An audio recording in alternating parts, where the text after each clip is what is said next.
He said, to change your mind is not about changing your clothes, changing your car, changing what you eat, changing how you look. No, the change came about when you change your mind, the way of thinking, when you transform your mind, the way you see the things, the way you perceive the things. That's what he's talking about. Now, what is a change of mind? When you change the way you think. The way, if you start thinking differently from what you were thinking before, and thinking in God's way, what God is expecting you to think of, the way you should live. That's renewing of your mind. If you see something differently from what you were seeing it before, in a good way, in a positive way, that's a change of mind. So that's why you must not live like the others are living. You need to change. You need to think different from the others. Don't think the same way that the others are thinking. You need to think differently from others. Always think outside what they are thinking. Really? How do you think outside of how a person is thinking? Yeah? I just say you need to think outside what a person is thinking. And how do you think outside of what a person is thinking? What do I mean when I say you think outside what the other person are thinking? You want to know that? As a man, I think first another person. You have to have a knowledge to. You have to have a knowledge of try to convince others about what you think. And that comes about what? Why do you go to school? Can I ask you that? Why do you go to school? Learn. To learn what? You learn how to read and write. Read and write. You get information of what you do not know. That's good. You go to school to outthink others, even to outsmart others, and to outsmart even your teachers. That's why you go to school. You go to school to think. You read the Bible to think. You go to school to write. You go to school to read. And the most importantly, that you go to school to speak. And those are powerful things. Well, once you have those things, once you have those 4 things, you are very powerful. If you know how to use them, you are very powerful, and nobody can overthink you. Nobody can oversmart you. You can even oversmart your own teachers. If you know how to think, because thinking is a knowledge too. And in order to have a knowledge, what do you need? Mind. You have a mind already. What you need is to read more books. Read more books, listen to more tapes, positive things. And the man that you are just listening, he's saying his parents taught them from the very beginning the Bible. And he started reading the Bible. The years of 18. He read the whole Bible. And by that time he could not understand. But 14 and 15, when he reached 14 and 15, he started understanding the Bible. And that's knowledge too, and it's powerful. If somebody is having a knowledge, the knowledge of thinking, nobody can oversmart you, because you know what you are talking. And if you can write, you can explain to that person in your writing what you feel, how you think, how you feel, how you want the things to be. It's very powerful. And when you read, you read so that some other person must understand you, what you are reading. You let that person understand what you are reading. And most importantly, when you speak the wisdom. In order to have wisdom and understanding and knowledge, you need to know your Bible too. All things come from the Bible, because it's the Spirit of God that will teach you. It's the Spirit of God that will teach you. how to think, how to read, how to write, how to speak. And if you speak by the lead by the Spirit of God, it's a wisdom that you will speak. The wisdom that you will speak is some you can when you have that wisdom of God, the wisdom of speaking of God, you can outsmart even your own teachers too. You can even outsmart your own teachers. Or you will outsmart them. And they will not even have a way of trying to have a dialogue with you. That's how powerful it is. That's why I'm telling you people all the time. People read. Learn to read. Learn to write. And think for yourself. And that's why I'm telling you people to think differently from others. Once you start thinking differently from others, you will start speak differently from others. Because now you speak the wisdom of God. That's thinking differently from others now. That's not out thinking others. That's thinking outside others. Because now you are not thinking, you don't think like normal person is thinking. Now you are thinking something deeper in the Spirit of God. And that's where the knowledge and the wisdom and the understanding is coming from.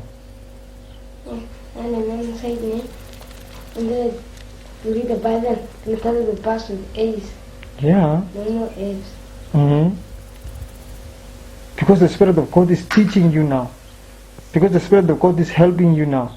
It's not yourself which is not doing your own things. In the Spirit of Allah is just teaching you, cannot doing, like trying to do it. You do the thing. You left the normal way you left, Tuba. But the Spirit of God is working inside you. And you think that you are doing the normal thing, but it's not you who is doing it. It's the Spirit of God which is doing it. That's how it works. You think it's you who is doing it, but if you know how the Spirit of God is working, you will appreciate that. And you will say, no, the work I'm doing now, the ace I'm getting now, is not my own works. It's the Spirit of God which is doing this. Because you will think differently. You will see things differently. Somebody might ask you, why do you eat food? Why do you eat food, Tuba? If I ask you, why do you eat food? I eat food to get like energy. Food is a fuel for the body. So that's how it is. So that's why it's very important. It's very important. When you read, try to read, and not only read, but try to understand what you are reading. And after reading, try to memorize what you are reading, so that you must always remember what you are reading. That's very important. Because once you start memorizing, it's like you have inside you have a conscious mind and subconscious mind. And once you memorize it, it goes to the subconscious mind. And if it only goes to subconscious mind, you cannot forget that thing, because it's stored inside you. And each time when you are in difficult situation, that thing will again pop up. That's why when you read books like Bible, when you read them, don't just read them because you want to read them. Read them to try to understand. And after you understand, try to memorize, so that you must not forget it, so that it must be in your heart. That's why Jesus is saying, as a man think in his heart, so is he. And out of the abundance of the heart, the mouth speaketh. That's what Jesus is saying. So whatever is in your heart, that's what you speak. So if you read like this man is saying, if you read the Bible, you put the Spirit of God inside you, and that is wisdom. And once you start speaking the wisdom of God, the truth of God, nobody can withstand it.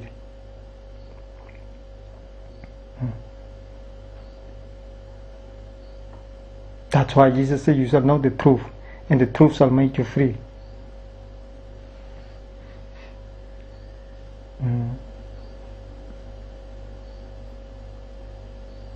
So those are the powerful things. If you have those things, if you have those four things, thinking, which is a knowledge, you must know what you're thinking, and you must know what is right to think. Then you can able to read, Hmm?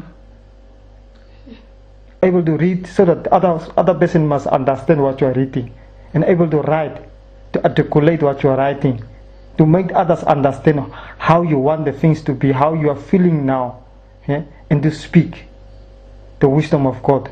If you have those power, those things, 4 things, you are a powerful person in this world, then you are a very powerful person in this world.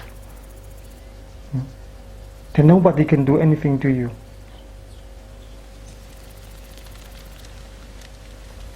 Nobody can do anything to you. Even your own teachers, they will say, no, there's nothing we can do to you now. Because you are not thinking in this world anymore. You are thinking outside this world. That's why it's always important. Read, understand, and speak your mind to God. Think before you speak. Think before you speak. Don't just speak because you want to speak. Think before you speak. Have a knowledge. Then when you speak, try to speak wisdom. So that the other person that is listening to you must also say, this man of this boy who is speaking, he has a sense. He has a meaning of life. That's what that man is saying. Life is meaningless without purpose. So what it means is purpose. What it means by life is meaningless without purpose is he's saying that you must have something which drives you every day. You must have something that you love to do. If you have something that you love to do, then nobody can stop you.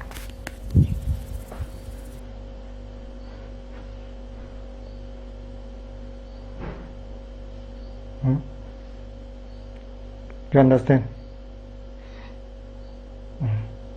That's why he's saying. And then even try this, that God is not bringing an air for no reason. He brought you for a reason. That means that God brought you to speak the word of God and worship Him. Bring you on this earth to preach, to glorify His goodness. But what he's saying is that you need to have a purpose for what God has created you for, because every person, God has created them for his specific purpose on this earth. You have a purpose for your life as you're standing, and you need to find what is your purpose. And as long as he's saying, as long as you have not found your purpose, and then you are not fulfilled. So it's not only about preaching. While you're preaching, you can be a mechanic. While you're preaching, you can be a doctor. And that's where you find your purpose, and that's how you become and that's how you walk into your purpose. And all things are good if you do it for the glory of God.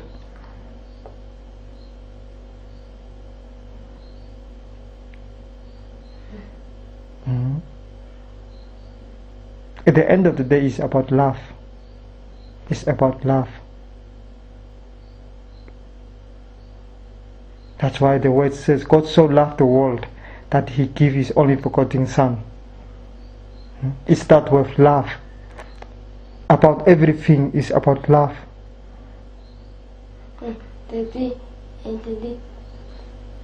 God loved the world, and people are starting to become bad. Since Adam and Eve ate the fruit from the other tree, and the one started to become bad. Oh, what happened? Since Adam and Eve eat that, then the one started to become bad.